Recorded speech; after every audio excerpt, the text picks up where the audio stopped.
이번 주 하나님께서 저희 수정교회에 주신 하나님의 마음은 창세기 18장 1절부터 14절까지의 말씀입니다. 여호와께서 마므레의 상수리 나무들이 있는 곳에서 아브람에게 나타나시니라. 날이 뜨거울 때에 그가 장막문에 앉아 있다가 눈을 들어 본즉 사람 셋이 맞은편에 서 있는지라.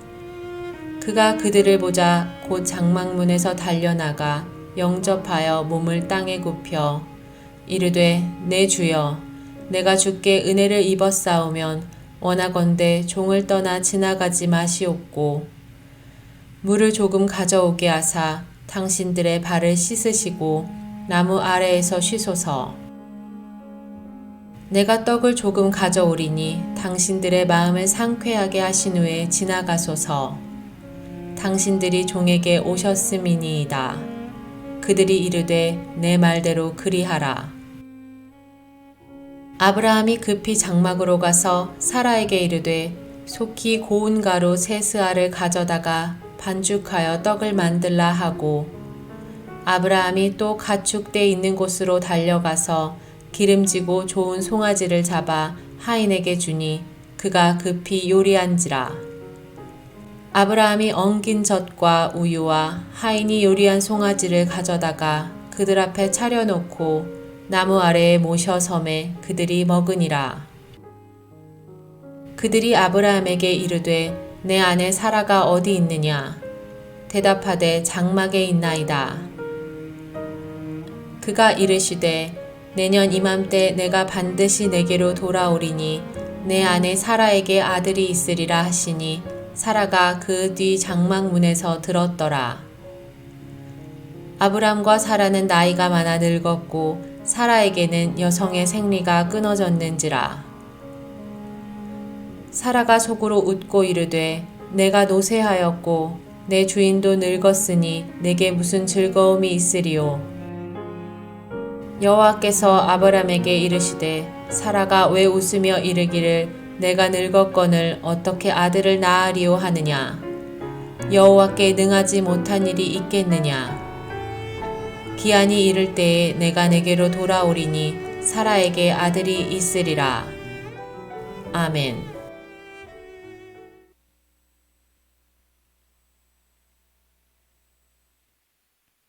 우리가 3주에 걸쳐서 우리 교회의 세 가지 비전에 대해서 함께 나누고 있습니다.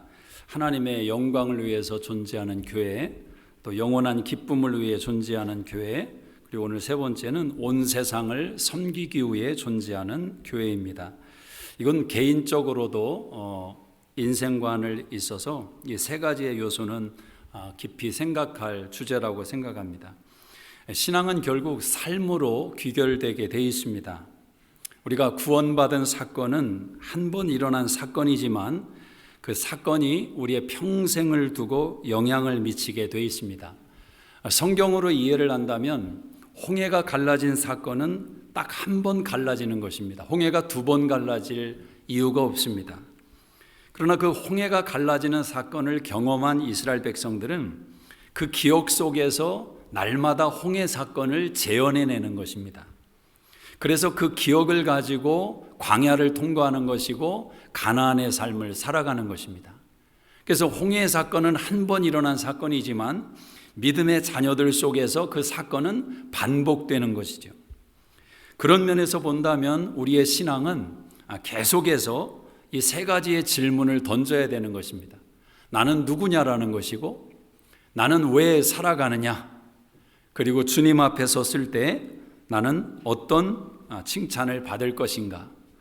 내 과거와 현재와 미래를 통틀어서 이 질문을 던져야 되고 그 질문에 대한 답을 가지고 살아야 됩니다. 그래서 지혜로운 사람은 한 번쯤 자기 인생에 대해서 질문을 던질 줄 아는 것입니다. 우리가 병원에 가서 엑스레이를 찍으며 우리의 신체를 살피고 또 피를 통해서 건강의 어떤 상황을 측정하듯이 우리의 인생도 한 번씩 점검을 해야 되는 것입니다. 나는 잘 살고 있느냐라는 거죠. 제대로 방향을 잡고 가고 있느냐라는 것입니다. 인생이 무엇인지, 내가 잘 살고 있는지 한 번씩 점검하는 사람과 그냥 막연하게 사는 사람과 나중에 직면하게 되는 후회가 다를 것이다라는 겁니다. 그런 면에서 방향을 잘 잡고 인생을 사는 것이 중요합니다. 하나님의 영광을 위해서 살아간다. 모든 것이 다 하나님의 영광으로 귀결되게 되어 있습니다. 그런 인생에게 하나님은 영원한 기쁨을 허락하셔서 넉넉히 그 길을 갈 수 있도록 힘을 더하십니다. 그리고 오늘 세 번째는 세상을 섬기기 위해서 존재한다라는 거죠. 자, 예수님께서 이 세상에 오실 때 예수님이 딱 하나의 사명을 붙들고 오셨습니다. 그 사명의 단어가 바로 섬김이라는 단어입니다. 인자는 섬기기 위해서 오셨다. 그러니까 예수님의 만 가지의 삶은 섬김이라는 단어로 귀결되는 것입니다. 오늘 우리들의 삶도 마찬가지입니다. 우리가 섬김을 생각할 때 너무 협소한 의미에서 섬김을 이해할 때가 많습니다.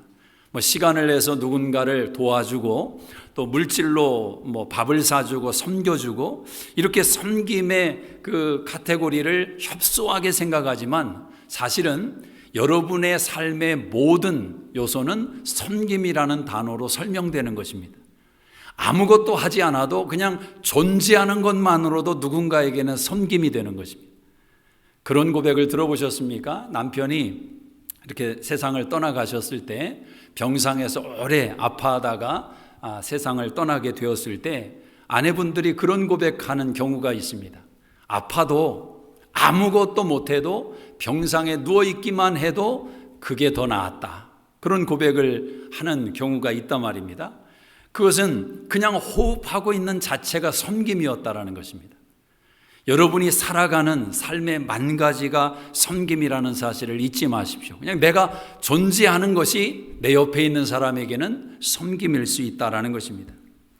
오늘 아브라함의 섬김의 이야기를 통해서 아브라함의 인생 속에 담긴 섬김의 모습을 통해서 우리가 다시 한번 이 섬김이라는 인생의 큰 방향을 다시 한번 정리하기를 원합니다. 어느 날 아브라함이 장막문에 앉아서 자기 인생을 회고하고 있었던 것 같습니다. 우리 한번 1절을 같이 읽어보겠습니다. 1절 시작. 여호와께서 마므레 상수리 나무들이 있는 곳에서 아브라함에게 나타나시니라. 날이 뜨거울 때 그가 장막문에 앉아 있다가. 자, 마므레 상수리 숲을 근처라는 것은 지형적으로 보면 아브라함이 지금 가나안 땅에 와서 헤브론이라는 이 지역 속에 거하고 있었는데 그 헤브론 중심지에서 좀 벗어난 곳입니다. 사실 아브라함은 이 가나안의 중심부에 들어가야 되지만 그가 주변에 머물고 있는 이유가 어디에 있는가? 아마도 신앙 때문이지 않는가? 그렇게 학자들이 진단을 합니다. 이 가나안의 우상을 섬기는 사람들과 함께 섞여 있지 않는 아브라함의 모습을 보여주는 것입니다. 신앙과 현실이라는 것은 항상 우리에게 큰 숙제요 고민거리일 때가 많습니다. 누구인들 하나님을 사랑하고 싶지 않겠으며 더 믿음 생활을 잘하고 싶지 않겠습니까마는 그것을 가로막는 것이 언제나 현실이라는 문제 아닙니까? 그래서 현실과 신앙 사이에서 줄다리기 하고 있는 것이 우리의 운명인지 모르겠습니다. 여러분, 아브라함이 애굽으로 내려갔다. 이삭이 애굽으로 내려갔다. 그것은 신앙에 반하는 행위였습니다. 근데 아브라함인들 그러고 싶었겠느냐라는 것입니다. 자기 가족을 생각하고 자기의 삶의 현실을 생각할 때 애굽이라는 현장이 풍성해 보이고 기근이 없어 보이는 그 애굽이 끌어당기는 것 아니겠습니까? 그래서 현실과 이 신앙 사이에서 여러분도 줄다리기 하고 있을 것입니다. 더 신앙적으로 살고 싶지만 자꾸 현실이 나를 주저앉히고 또 굴복시키는 그런 상황이 얼마나 많겠습니까? 이런 면에서 본다면 아브라함은 오늘 신앙 제일로, 하나님 제일 신앙으로 지금 자신의 삶의 자리를, 장막터를 잡고 있었다라는 거죠. 자, 그런 면도 있겠지만 지금 아브라함에게는 또 하나의 고민거리가 있습니다. 지금 99세의 아브라함이 고민거리로 붙들고 있는 생각은 바로 얼마 전에 아브라함에게 들려주신 하나님의 음성이었습니다. 창세기 17장에 보면 하나님이 아브라함에게 말씀을 하시는 겁니다. 내가 너에게 아들을 줄 것이고 그 아들이 열국의 아비가 될 것이다 라는 아브라함에게 자식을 약속한 겁니다. 자신은 99세 할아버지이고 하나님은 아들을 주겠다고 하는 이 신앙과 현실 사이에서 아브라함이 얼마나 고민이 됐겠습니까? 하나님의 말씀이 기억과 생각 속에서 떠나지 않고 맴돌고 있는 것입니다. 자, 그런 상황 속에 지금 아브라함이 오정의 장막에 앉아 있었다. 이 오정이라는 시간은 정오에 뜨거운 태양빛이 내리쬐는 그런 시간입니다. 사람들이 더위를 피해서 낮잠을 자기도 하고 그늘을 찾기도 하는 것입니다. 그곳에서 지금 아브라함이 가만히 생각하는 것입니다. 저는 시골에서 자랐기 때문에 그 할아버지들이 종종 처마 밑에 앉아서 담배를 피우던 그런 모습들을 많이 보았습니다. 노년의 할아버지들이 모여서 일렬로 쭉 이렇게 앉아 계십니다. 근데 뭐 서로 대화도 안 나눕니다. 그냥 저희가 살던 곳엔 앞에 큰 논 평야가 있고 그 뒤에 산이 있었는데 그냥 물끄러미 쳐다보는 거죠. 한참을 그렇게 쳐다보는, 서로 뭐 대화도 안 나눕니다. 그냥 가만히 앉아 계시다가 이제 밥 먹을 때가 되면 집으로 들어가는 겁니다. 어찌 보면 이 남자들이 참 불쌍합니다, 여러분. 한국의 파고다 공원에 가면 그런 분들이 그렇게 많은 것 아닙니까? 그냥 아침에 거기 와서 자리 잡고 의자에 앉아서 움직이지도 않습니다. 가만히 앉아 있다가 또 끼니 때가 되면 누가 밥 주면 먹고 저녁 되면 또 들어가고. 여자분들은 그런 경우를 못 봤어요. 여자분들은 모여서 뭐라도 해먹고 뭐 대화를 하고 그러지 가만히 앉아서 그런 거 못 봤어요. 남자들이 참 불쌍한 겁니다. 잘해 주셔야 됩니다. 옆 사람 보고 잘해 주겠다고 약속 좀 한번 하십시오. 진짜 불쌍하다니까. 여러분, 그런 걸 못 봐서 그렇지 이게 아무 낙이 없어요. 이제 나이는 이제 노년에 접어들었고 꿈을 꿀 수도 없고 현실은 점점 머리부터 발끝까지 하나씩 아파오고 뭐 기대할 것은 없고 그냥 먼 산만 바라보는 거죠. 자, 아브라함이 어떤 면에서 그런 상황이 아니었겠는가? 이제 꿈을 꾸기에는 내 나이가 너무 많이 먹었고 99세 아닙니까? 아내의 경수는 끊어졌고 근데 하나님은 자꾸 아들을 가질 것이라고 말씀을 하시고 아브라함이 지금 복잡합니다. 그런데 그 순간에 아브라함 인생 가운데 세 사람이 등장을 한 겁니다. 그리고 아브라함이 그들을 섬기고 그 섬김의 열매로 이삭을 얻게 되는 놀라운 기적을 경험하게 됩니다. 여러분, 아브라함이 어떻게 그 사람들을 섬겼는지 그 모습 속에서 저와 여러분이 인생의 방향으로 붙들어야 될 섬김의 정신, 자세, 그 부분을 한번 생각해 보기를 원합니다. 첫째로 섬김이라는 것은 믿음으로 하는 것입니다. 섬김은 믿음으로 하는 것입니다. 따라하십니다. 섬김은 믿음으로 하는 것이다. 자, 2절을 한번 읽어보시죠. 2절 시작. 눈을 들어 본즉 사람 셋이 맞은편에 서 있는지라 그가 그들을 보자 곧 장막문에서 달려나가 영접하며 몸을 땅에 굽혀 내가 주께 은혜를 입어 싸우면 원하건대 종을 떠나 지나가지 마시옵고. 자, 아브라함이 자기 앞에 서 있는 맞은편에 서 있는 사람들을 어떻게 했습니까? 봤습니다. 보자. 이게 보자라는 단어가 굉장히 중요합니다. 이건 순간적인 안목이고 시선입니다. 그때 아브라함이 달려나갑니다. 그리고 종을 떠나 지나가지 마십시오. 자기의 가정으로 이 세 사람을 초대하는 것입니다. 본나드라는 신학자는 이 세 사람을 한 분은 하나님이고 두 분은 천사인데 이 천사와 하나님이 아브라함 가정에 신방 오셨다고 이해를 합니다. 당시 과거에 이 아브라함 시대에 사막길을 통과한다는 것은 혼자 행하지 않았다는 것입니다. 뭐 도적도 있고 위험해서 항상 둘 셋의 짝을 지어서 동행을 했는데 하나님께서 그 시대적인 상황의 모습으로 아브라함을 지금 찾아오신 겁니다. 자, 그런데 이 아브라함의 통찰력이 얼마나 위대하냐라는 것입니다. 보자마자 그 세 사람을 자기의 인생으로 초대하고 있는 이 아브라함의 결정력을 오늘 여러분이 깊이 생각해야 합니다.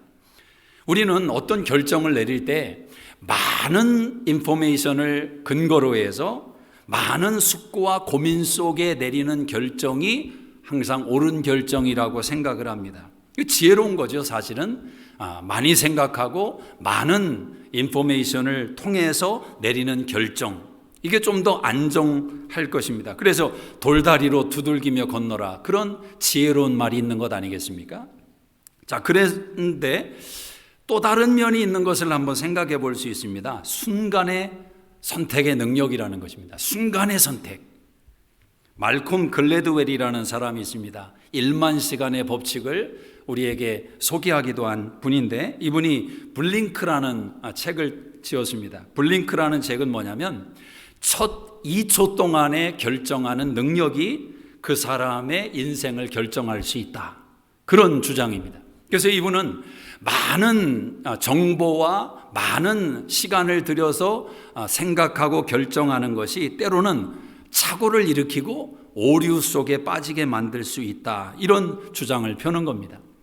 돌다리도 두들기는 것이 지혜롭지만 1년 내내 돌다리만 두들긴다고 생각해 보십시오. 남들은 다 건너가 있는데 저쪽에 가서 부르는데 그제서야 안전하구나, 그리고 건너간단 말입니다. 언제나 뒤처질 수밖에 없다는 거죠.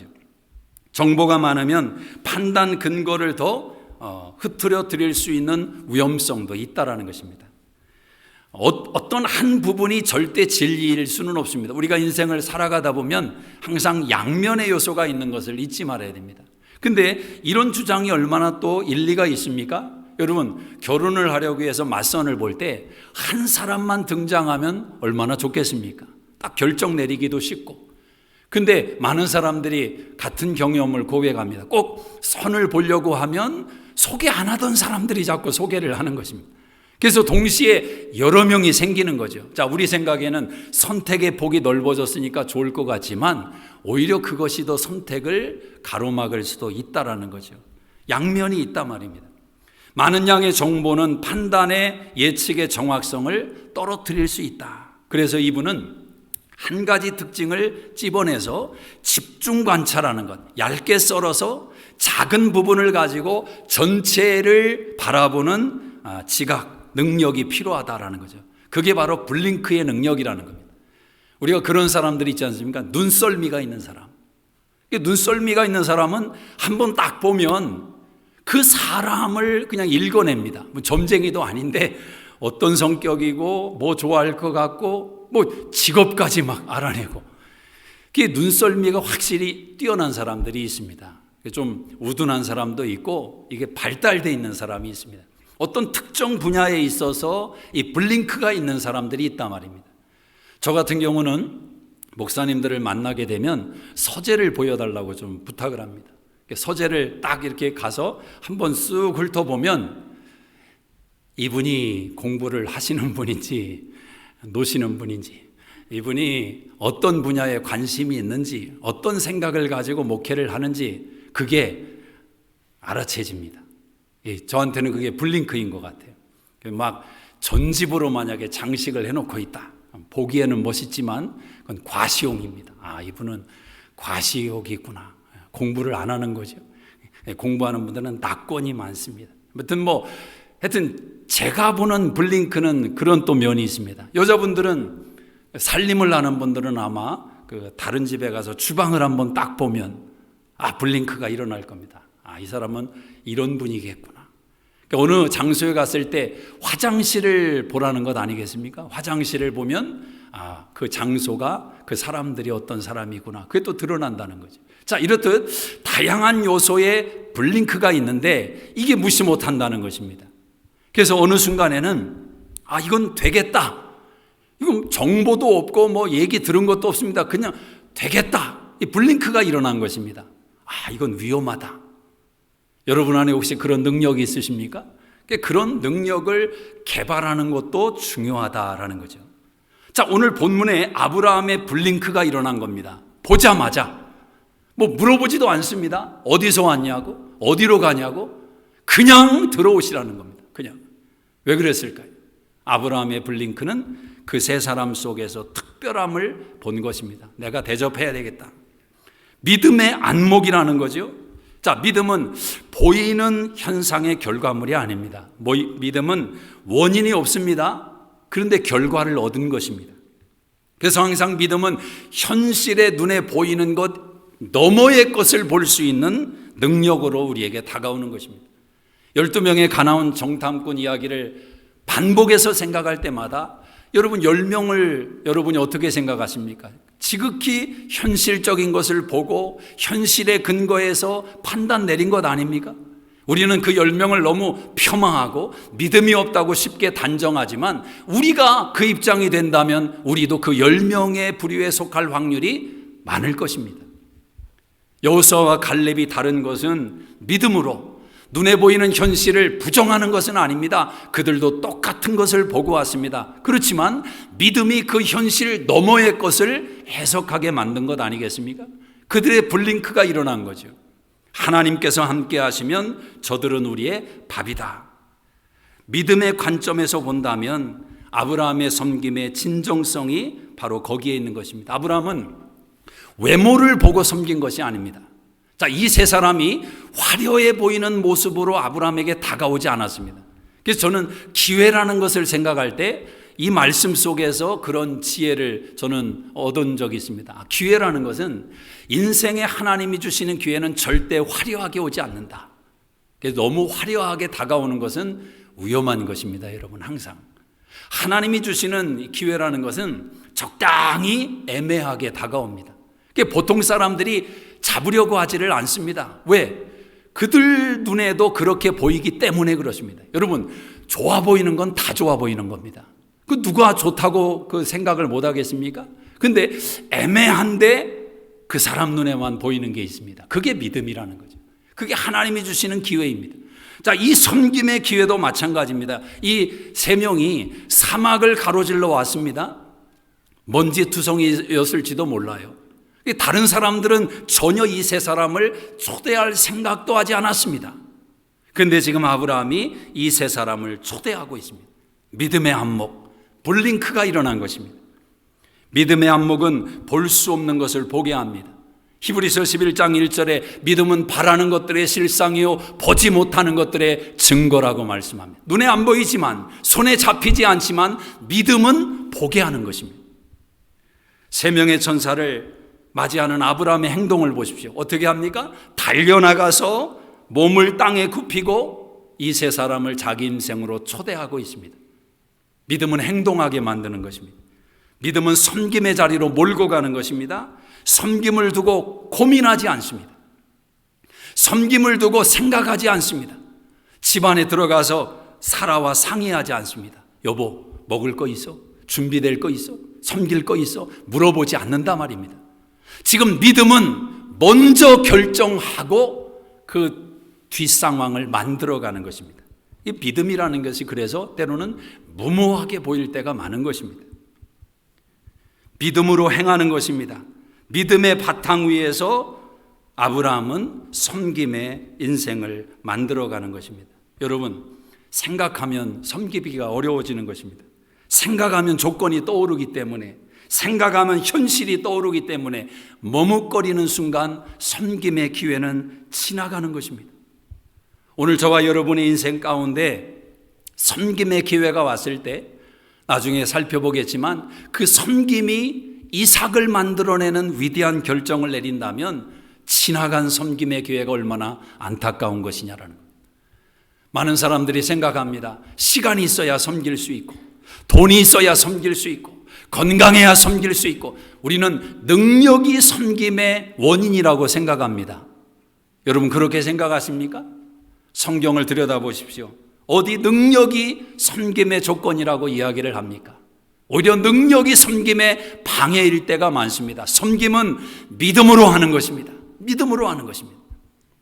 시간이 있어서가 아니라, 돈이 있어서가 아니라, 건강해서가 아니라 믿음이 있기 때문에 그렇게 나아가는 순간 환경이 조성되는 것입니다.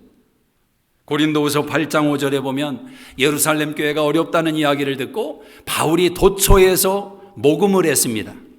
많은 교회들이 도와주었지만 가장 바울의 마음을 시원케 한, 하나님의 마음을 시원케 한 교회가 어디입니까? 마게도냐 교회. 그들은 극심한 가난 속에 처해 있던 교회였습니다. 고난 속에 빠져 있던 교회였습니다. 근데 바울이 이렇게 고백합니다. 그들은 힘에 지나도록 섬겼다. 섬김이라는 것은 능력에서 나오는 것이 아닙니다. 믿음에서 나오는 것입니다. 믿음이 섬김을 가능케 하는 요소다라는 거죠. 두 번째 섬김의 정신은, 섬김은 대가를 지불한다라는 것입니다. 대가를 지불한다. 자, 섬김은 희생입니다. 섬김은 헌신입니다. 섬김 속에는 내 것이 소멸되는 연약함이 동반된다라는 거죠. 우리가 마리아의 옥합의 비유를 여러분이 잘 아십니다.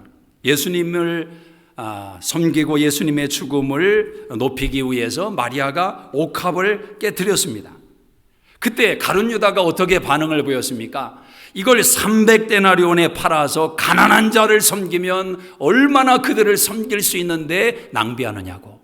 그게 막 혼내고 꾸중냈단 말입니다. 근데 성경은 말합니다. 가룟 유다는 도적이다. 섬김의 말은 아름다웠고 정의로웠지만 그는 도적이라 말입니다. 왜 그렇습니까? 내 지갑을 열지 않고 말로 섬김의 역할을 감당했다라는 거죠. 희생이 없습니다. 어떤 헌신도 없습니다. 그러나 가장 섬김의 정신을 가지고 있는 사람처럼 말하는 것입니다. 여러분, 사람은 모르지만 마음 중심을 아시는 하나님이 보실 때 얼마나 가증한 일이겠습니까? 그래서 참 조심해야 됩니다. 바른 말을 하는 것을 조심해야 됩니다. 의로운 말을 많이 하는 것을 조심해야 됩니다. 그래서 주님의 말씀이 정확합니다. 성경은 많이 선생되려고 하지 마라. 저 같은 사람이 제일 위험할 수 있는 겁니다. 제일 꾸중 들을 수 있는 위험성이 농후한 것입니다. 선생되는 것을 조심하라는 겁니다. 말은 맞는데, 말은 좋은 말을 많이 하는데, 그럼 너는 이게 중요한 것 아니겠습니까? 희생이 없이 섬김을 논할 수가 없습니다. 내 지갑을 열지 않고 섬김은 가능하지 않다라는 거죠. 자, 섬김이라는 단어가 세상에서 인기가 있겠습니까? 없습니다. 세상은 높아지기를 원하고 강해지기를 원하고 커지기를 원하는데, 섬김은 왠지 모르게 아래로 내려가는 것 같고 복종하는 것 같고 굴욕적인 것 같고, 세상은 섬김을 싫어합니다. 그러나 하나님 나라의 원리는 변함없이 섬김을 강조합니다. 높아지기를 원하냐? 섬기는 자가 되라. 섬기는 자가 강한 자가 되고 높은 자가 되고 인정받는다는 거예요. 그래서 여러분, 섬김은 물과 같은 속성이 있습니다. 이 물은 틈만 보이면 내려가려고 합니다. 여러분, 물이 위로 치솟는 거 봤습니까? 높아지려고 하는 거 봤습니까? 물은 속성상 틈만 보이면 내려갑니다. 자꾸 내려갑니다. 더 낮은 곳으로 내려갑니다. 내려가면서 또 물은 상황에 맞춰줍니다. 네모를 만나면 네모가 되어주고 세모를 만나면 세모가 되어주고. 근데 여러분, 자기를 버리고 그렇게 하는 건 아닙니다. 물의 정신과 물의 정체성을 포기하고 맞춰주는 게 아닙니다. 물이라는 정체성은 가지고 있으면서 모양을 바꿔주는 것입니다.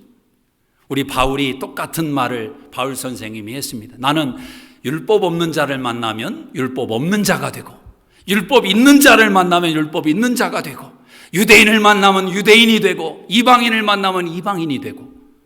그 목적이 무엇입니까? 하나님 자녀라는 정체성을 가지고 그 상황 속에서 물과 같이 맞춰주고 자기를 내려놓고 섬겼다라는 거죠. 그걸 못 바꿔가지고 세모를 나는 좋아하는데 왜 네모가 되라고 하느냐, 그래서 싸우다가 섬김을 파탄내는 경우가 얼마나 많겠습니까? 섬겨주는 것입니다. 네모가 되라면 네모가 되어주고 세모가 되라면 세모가 되어주고. 근데 여러분, 물이 그렇게 내려가고 내려가다가 결국 만나는 곳이 어디입니까? 바다를 만나게 됩니다. 그때부터 물은 바닷물로 불리는 것입니다. 고여있는 물은 고랑물이라고 불릴 것입니다.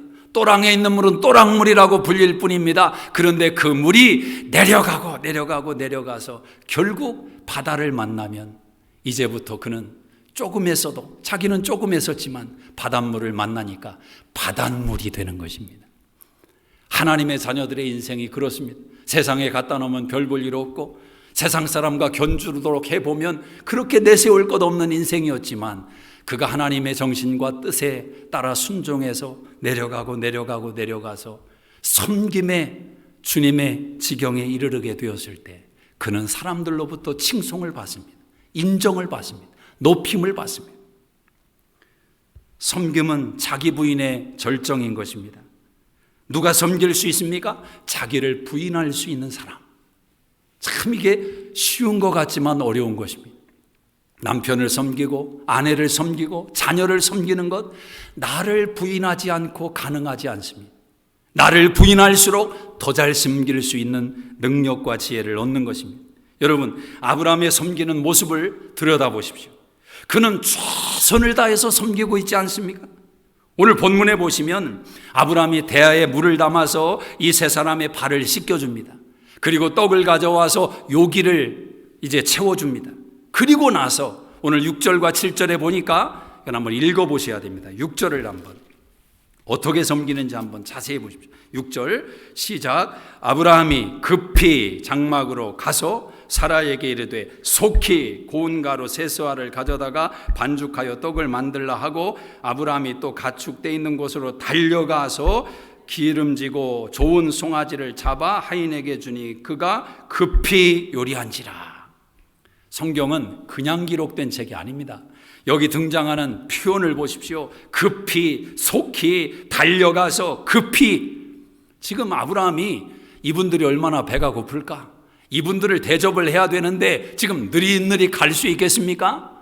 섬김은 부지런한 사람이 섬기는 것입니다. 여러분, 아무나 섬길 수 있는 게 아니에요. 지금 온 정성을 다해서 오직 아브라함의 관심이 여기에 다가 있는 것입니다. 어떻게 섬길까?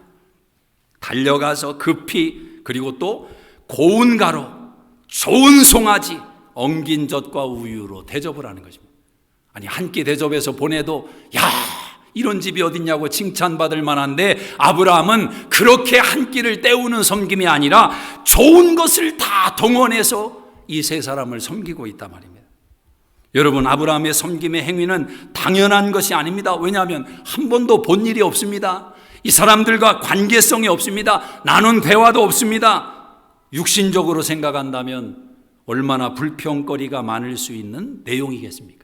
아브라함은 섬긴다 치지만 사라는 뭡니까? 왜 졸지에 낯선 사람들을 대접하기 위해서 집안이 복잡해지는 것입니까? 난리 날 수 있는 것 아닙니까? 아니, 여보 아는 사람이요? 몰라. 그런데 왜 섬겨요? 섬겨야 돼. 여러분, 여기에 사라가 만약에 동의가 안 된다면 이게 보통 어려운 일이냐라는 것입니다. 가만히 보면 주의 일도 그렇습니다. 이 섬기는 일도 부부가 손발이 맞아야, 이게 맞아야 섬김의 아름다운 모습이 등장을 합니다. 한 사람은 섬기고 싶고 봉사하고 싶은데 한 사람은 자꾸 끌어당기면 어려워집니다. 그래서 기도 제목을 삼으셔야 됩니다. 주님을 섬겨도, 교회를 섬겨도 우리 부부가, 온 가족이 한 마음이 돼서 섬길 수 있는 믿음을 부어달라고, 어떤 것도 아까워하지 않고 하나님 나라를 섬길 수 있는 가정이 되게 해달라고 기도하셔야 됩니다. 이번 주에 한 집사님이 오셔서 일주일 내내 봉사를 했어요. 교회 뒤에 가보면 방들, 화장실, 복도 다 페인트로 오래 걸리도 일주일 내내 했습니다. 저녁 10시 넘어간 날도 있고. 그런데 그렇게 봉사를 하는데 저녁 때가 되면 와이프 집사님이 커피도 실어 나르고 저녁도 실어 나르고, 그걸 딱 지켜보면서 야, 참 손발이 맞는다. 손발이 맞는다. 그러니까 교회 봉사도 할 수 있는 거지. 만약 바가지 긁는다고 생각해봐. 아니, 교회에 당신밖에 없어 일할 사람이? 왜 당신만 고생해야 돼? 여러분, 생각을 삐딱하게 하면 그 일하는 것도 기쁨이 없고 일하고 나서도 기쁨이 없고, 손발이 맞으니까 일하는 사람도 감사하고 우리 남편이 교회 가서 봉사하니까 감사하고, 세상에 그런 여자들 되시기를 주의 이름으로 축복합니다. 손발이 맞아야 돼요. 손발이. 아브라함과 사라는 세 명을 섬기는 데 있어서 손발이 맞습니다. 이 사라 보세요. 어디 하나 토시 하나 달고 있습니까? 아브라함이 지시하는 대로 세상에 음식 뭐 할 것까지 지시하는 남자. 이거 주책 아닙니까? 근데 사라는 그대로 순종해서 그 반응을 보이고 있습니다. 좋은 것으로 대가를 지불하고 있단 말이에요. 적당히 한 끼 때워서 보내는 것이 아니라 우리 가정에 들어온 이 세 사람을 최선을 다해서 모시고 섬기는 것입니다. 근데 여러분, 이게 진짜 놀라운 이유는 아브라함이 이 세 사람을 알고 저분은 천사다, 저분은 하나님이다, 그래서 섬겼으면 이해가 되는데 그렇지 않다는 겁니다. 꼭 그렇지 않다는 겁니다. 히브리서 13장 2절에 보면 이렇게 말합니다. 손님 대접하기를 잊지 말라. 이로써 부지 중에 천사들을 대접한 이들이 있느니라. 부지 중에, 알지 못하고 부지 중에 천사를 대접하고 부지 중에 하나님을 대접하고. 여러분, 여러분의 인생을 스치고 지나가는 사람들에게, 함께 삶을 나누는 사람들에게 여러분이 섬기는 내용이 주님을 섬기고 하나님을 섬기는 일로 연결된다라는 거죠. 그래서 섬김의 정신의 세 번째가 중요한 것입니다. 섬김은 믿음으로 하는 것이고, 대가를 지불해야 되는 것이고, 그리고 세 번째, 모든 섬김은 하나님에게 연결됩니다. 모든 섬김은 하나님에게 연결됩니다. 세 명의 전사가 아브라함이 차려온 음식을 맛있게 먹었습니다. 사람이 배가 부르면 마음이 따뜻해지고 사람이 좀 부드러워진다고 합니다. 실제 그런 얘기를 좀 들은 적이 기억이 있는데요. 남편에게 꾸중 들을 일을 이제 아마 행했나 봅니다. 근데 이제 남편이 돌아오는 시간이 이제 되는데 불안불안한 겁니다. 난리를 칠 것 같은데. 그래서 어떻게 했냐면 이 아내분이 남편이 좋아하는 음식을 그냥 진수성찬을 차린 겁니다. 좋아하는 음식만. 그 남편이 이제 들어왔는데 난리를 쳐야 되는데 이제 밥상이 펼쳐 있으니까 먹고 이제 난리를 쳐야 될 것 아닙니까? 저녁을 맛있게 먹었어요. 근데 그 저녁이 너무 맛있는 거죠. 너무 맛있게 먹고 나니까 자기도 모르게 화가 싹 가라앉아 부드러워지는 거예요. 남자는 단순합니다. 먹여놓으면 됩니다. 잘 먹여놓으면. 이 전사들이 꼭 그런 건 아니겠지만 얼마나 기쁘겠습니까? 지금 왔는데 어느 가정도 자신들을 맞이하지 않았는데 지금 아브라함이 환영하고 섬기며 기가 막힌 진수성찬으로 섬겼습니다. 한 전사가 말을 하는 것입니다. 10절을 한번 읽어봅시다. 10절 시작. 그가 이르시되 내년 이맘때 내가 반드시 내게로 돌아오리니 내 안에 사라에게 아들이 있으리라 하시니 사라가 그 뒤 장막문에서 들었더라. 아브람과 사라는 나이가 많아 늙었고 사라에게는 여성의 생리가 끊어졌는지라. 사라가 속으로 웃고 이르되 내가 노쇠하였고 내 주인도 늙었으니 내게 무슨 즐거움이 있으리요. 여호와께서 아브람에게 이르시되 사라가 왜 웃으며 이르기를 내가 늙었거늘 어떻게 아들을 낳으리요 하느냐. 여호와께 능하지 못할 일이 있겠느냐. 기한이 이를 때 내가 내게로 돌아오리니 사라에게 아들이 있으리라. 기가 막힌 말이 나온 것입니다. 내년 이맘때 이 가정에 아들이 있으리라. 아들이 있으리라. 여러분의 축복으로 받으시기를 바랍니다. 목사님 제 나이가 몇인데 아들을. 여러분 문자로 받으시지 마시고 이 아들이 그냥 아들이 아닙니다. 그냥 아들 낳으라는 얘기가 아니에요. 아들을 받으시기 바랍니다. 하나님께서 약속을 주시는데 근데 사라가 장막 뒤에서 그걸 들었습니다. 그리고 웃는 것입니다. 아마 수십 년 전에 이렇게 사셨던 경험이 있는 분들은 그 당시만 해도 남자들이 모여서 이렇게 식사를 하거나 그러면 여자분들은 주방에서 음식을 만드는, 요즘 같이 상에서 대화를 나눈 게 그렇게 오래되지 않습니다. 여성분들 잘 아셔야 됩니다. 그렇게 남녀가 상에 앉아서 맞상을 한 게 그렇게 오래되는 일이 아닙니다. 우리가 저 어릴 때만 해도 감히 이게 여자분들이 오지를 못했었습니다.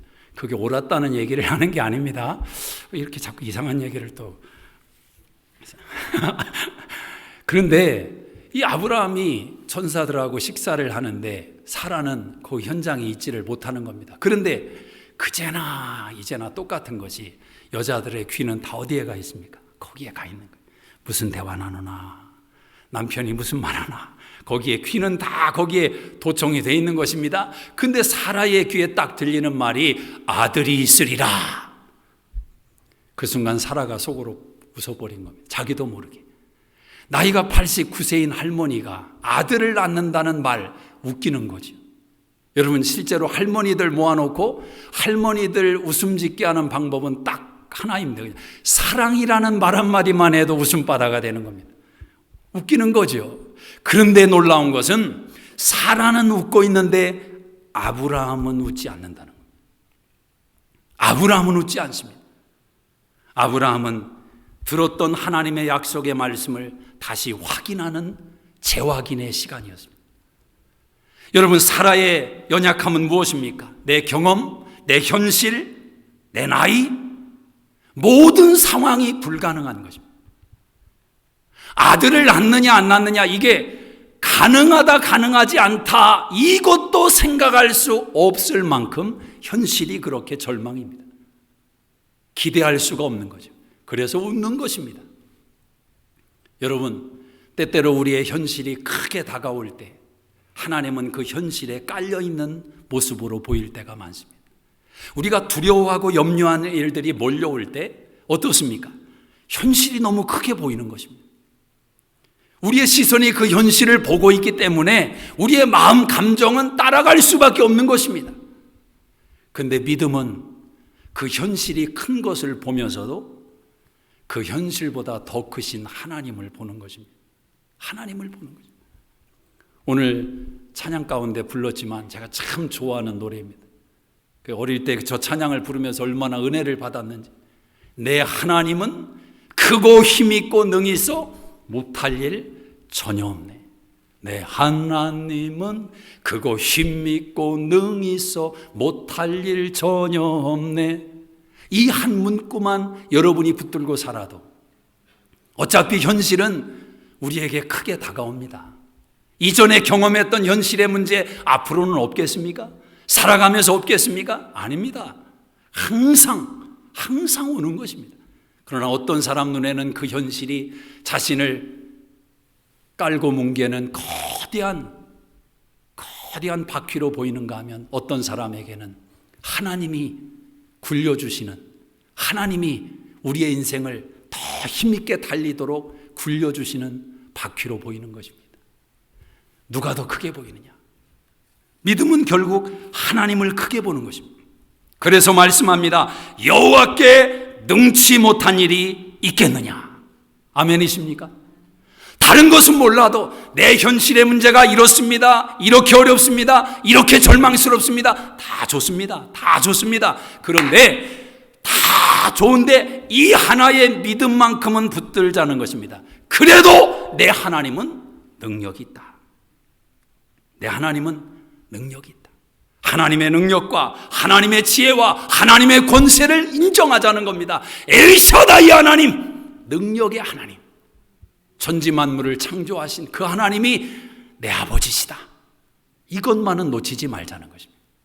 사랑하는 여러분, 아브라함이 그렇게 세 사람을 섬겼습니다. 그 결과가 무엇입니까? 이삭을 얻게 된 것입니다. 이삭을 얻게 된 것입니다.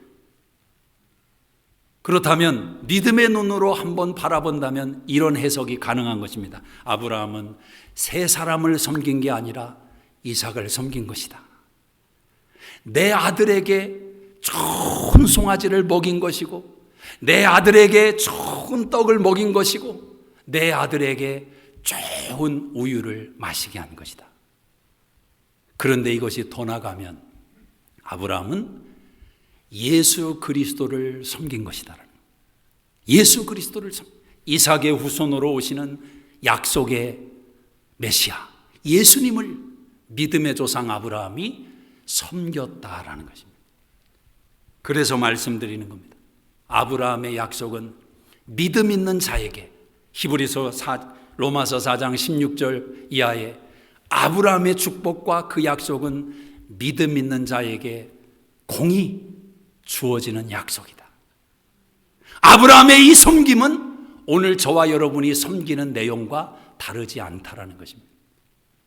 오늘 여러분이 어떤 자세로 섬기고 계십니까? 자녀를 섬기십니까? 이웃을 섬기십니까? 지나가는 사람들을 섬기십니까? 우리 예수님이 증명해 주셨습니다. 마태복음 25장에 지극히 적은 소자에게 냉수 한 그릇 대접한 것이 나를 대접한 것이다. 나를 대접한 것이다. 사랑하는 여러분, 물 한 그릇 대접한 것도, 낯선 사람에게 물 한 그릇 대접한 것도 주님을 대접한 것이라고 인정해 주신다면, 하나님의 아들 예수님이 물과 피를 쏟으셔서 우리를 섬겨주신 그 십자가의 사랑과 부활의 능력, 그 복음을 가지고 누군가의 영혼을 섬기고 누군가의 영혼에 그 복음을 전해주었다면 장차 하나님께 받을 상급은 얼마나 크고 놀라운 것이겠습니까? 섬김의 기회를 놓치지 마십시오. 섬기는 자에게 하나님은 그 씨앗이 이후에 기가 막힌 열매를 맺을 것을 약속하십니다. 하나님 나라는 그때나 지금이나 변하지 않았습니다. 사람이 무엇으로 심든지 그대로 거두리라. 그대로 거두리라. 저와 여러분의 살아가는, 호흡하는 모든 삶이 섬김의 인생인 줄로 믿습니다. 기도하겠습니다. 자리에서 다